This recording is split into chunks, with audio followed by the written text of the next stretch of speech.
What's up, guys? Happy St. Patrick's Day. I just got off the most intense and insane victory from Marvel Rivals with the guys, so I'm in a good mood right now.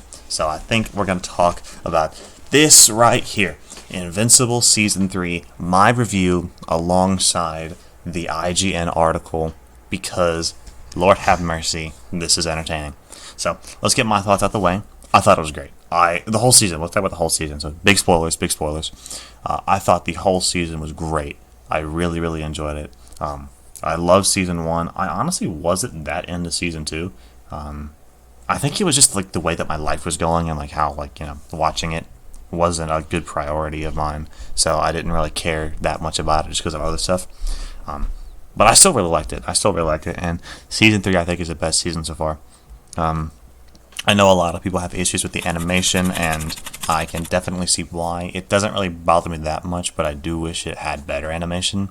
I wish Amazon would, get their shit together and fund the good shows. And they really did put all the budget into episode 7 and 8, which were both phenomenal episodes. Really, really good. So with this, the finale in specific is what I want to really talk about. It was so good. We'll talk about 7 and 8 because there's some big parts in 7. Invincible War.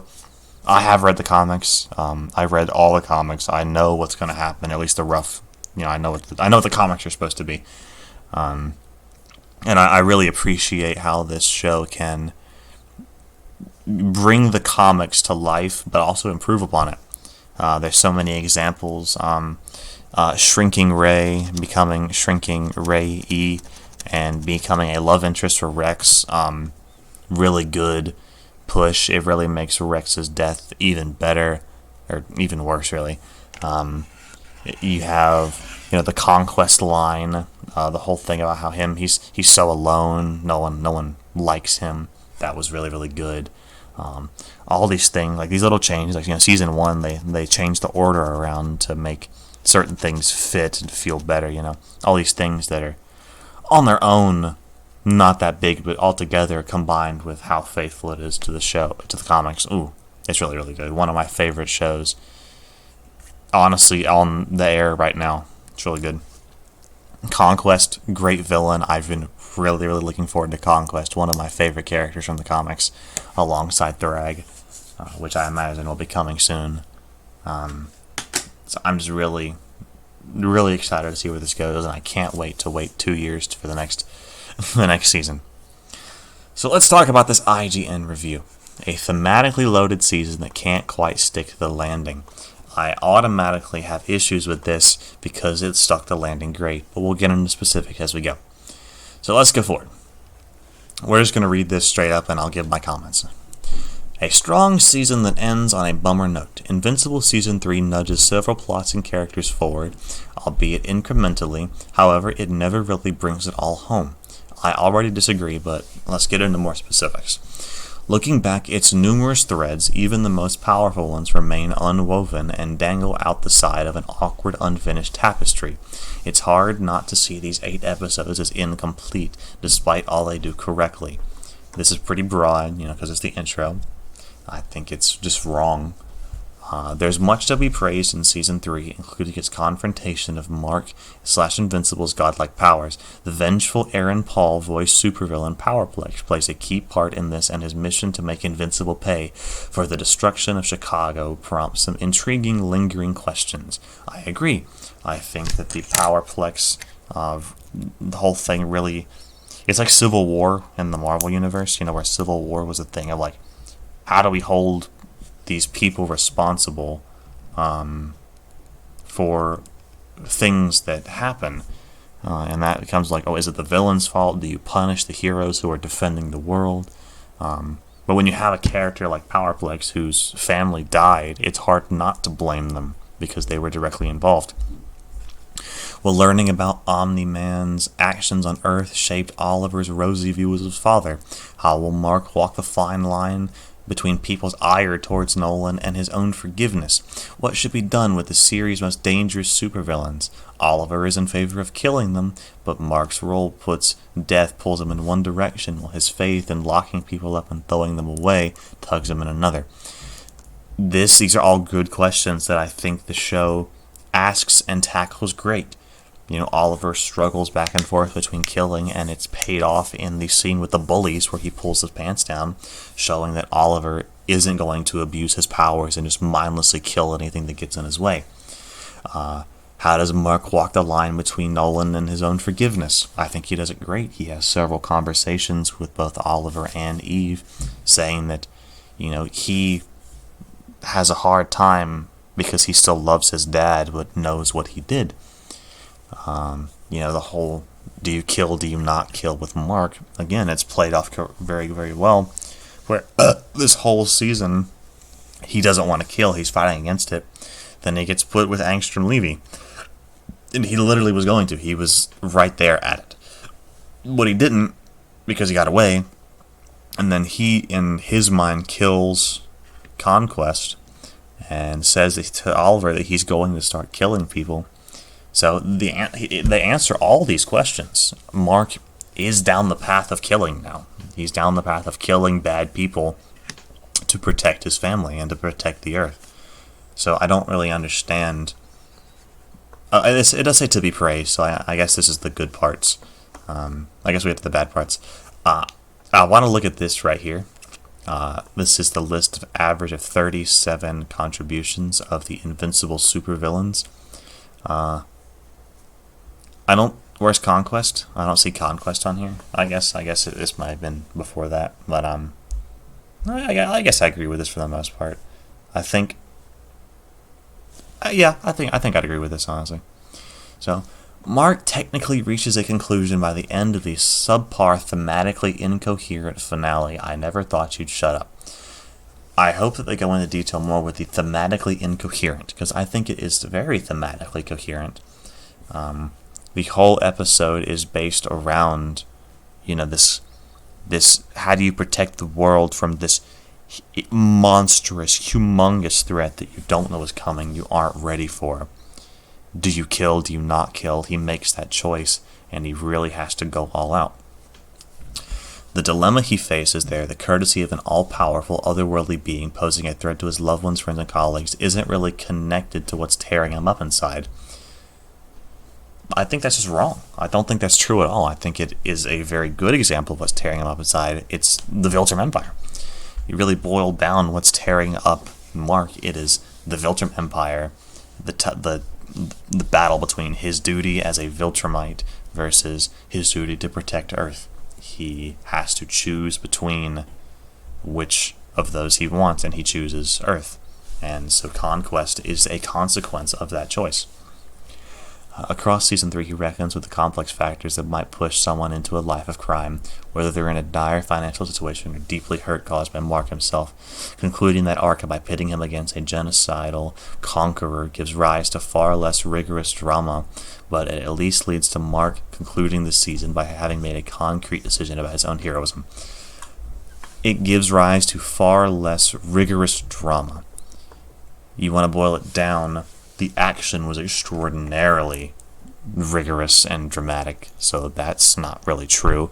And again, there's still a lot of drama here. This Conquest at this point is a pure physical manifestation of everything that Mark hates and fears. He's a bloodthirsty, emotionless murderer who is from the organization that his father is from.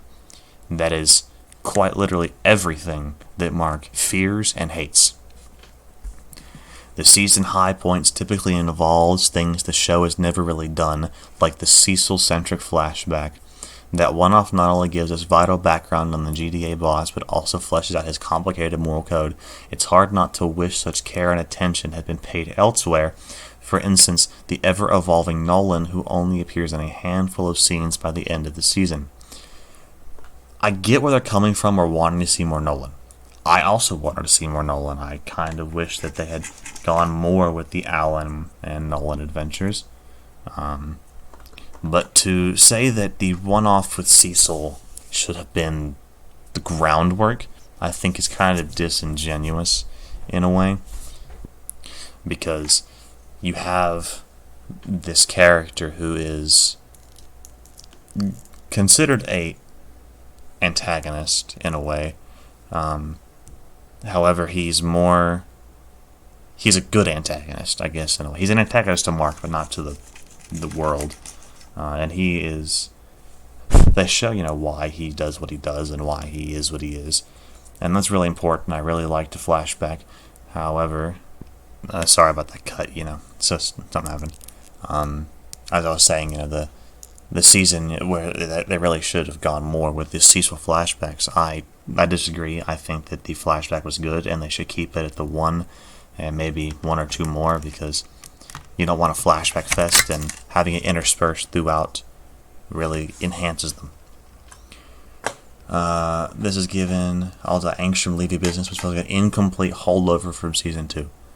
I don't agree with that. I don't agree with that at all. I really think that Angstrom Levy was really set up well. I mean, he dies. You think he's dead, but he's not dead, and then he just goes back into what he wants to do. I think it's a fine evolution of Levy. Debbie is the heart and soul of Invincible. I agree with that. I agree that Debbie is arguably one of the better characters in the show. I think that Debbie is a great example of how to write a very good human in a world where most all the characters are not human or are enhanced humans.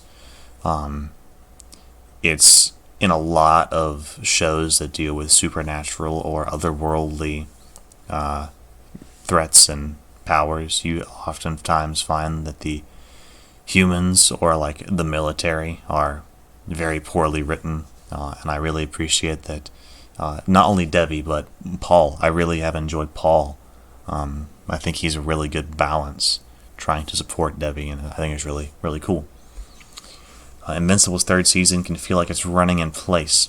This may not always be a negative thing given how much of it involves Mark revisiting the past, but it eventually bleeds into what's happening around him in the here and now, like how the action of the finale mirrors but doesn't make the same impact as Season 1's devastating conclusion. I get, to a degree, this.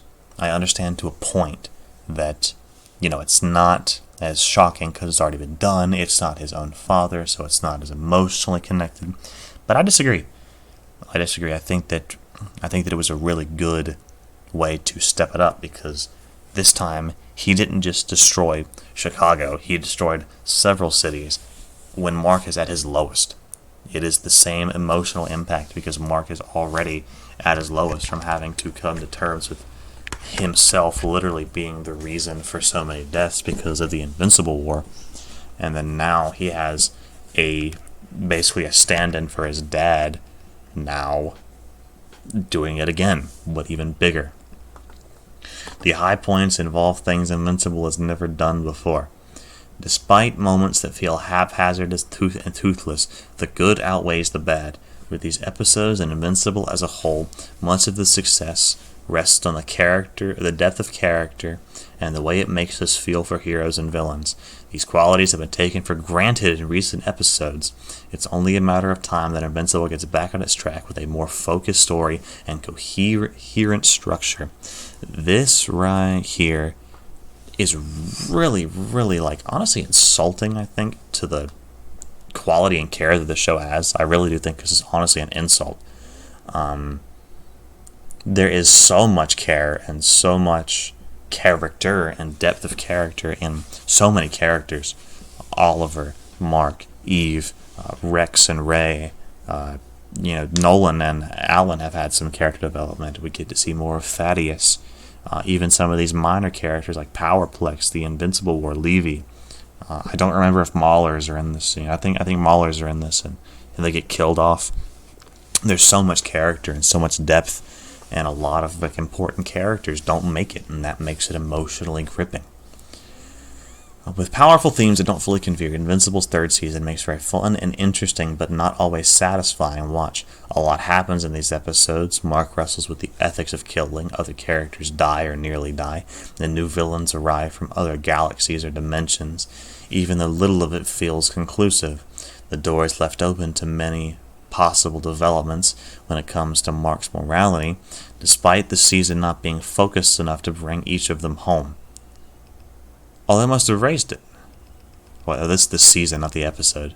Okay, this is the season 3 review. So, good. I think that's wrong. I really do. I really think that this season, I would put it at like a 9. Like a 9. I don't think I'd put it at a 10. But I definitely would go to a 9.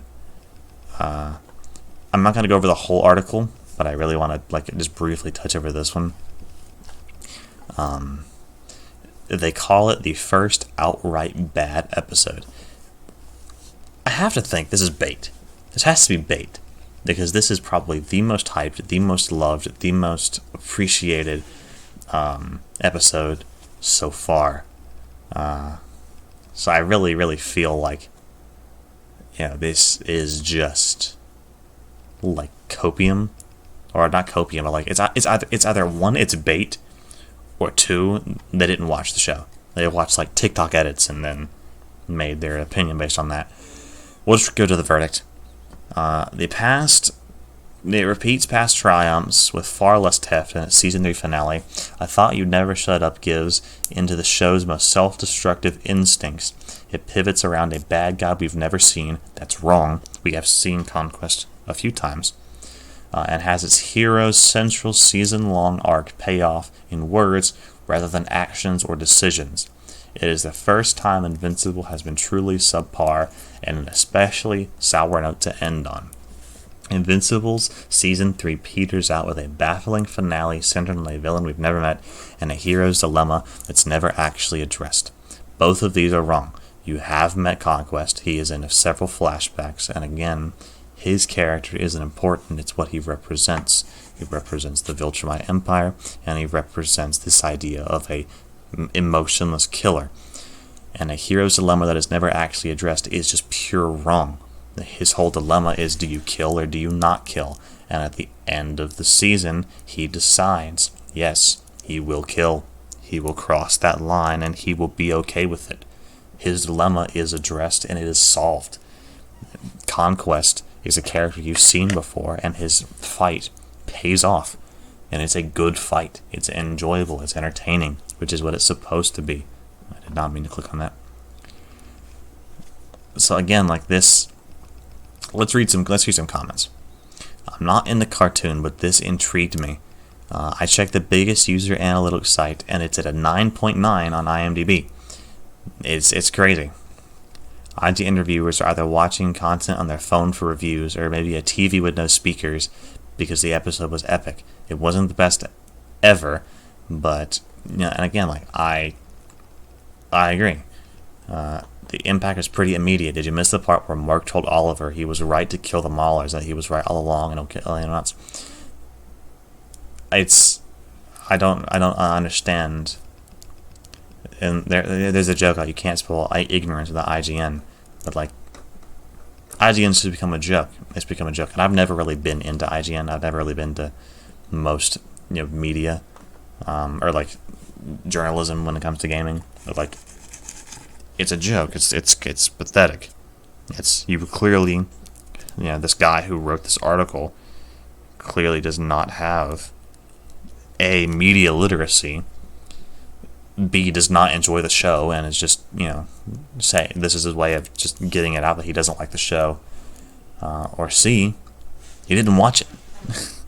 There's the only 3 conclusions you have to pull from this. It's rage bait, he didn't watch it, or he just doesn't like it. And if you don't like it, that's fine. I get the show isn't for everybody. But, you're a journalist. You need to be objective. You need to be objective. And objectively, this show is not bad. I think if you think that it's bad, you just might not like the show. And that's really all I wanted to talk about. I thought the Invincible finale was great. I thought it was really epic, and I really hope that they keep the same momentum going forward. I hear the next season's going to have a brand new arc that wasn't in the comics, which I'm quite excited for. So yeah, that is about it. I'll see you guys around.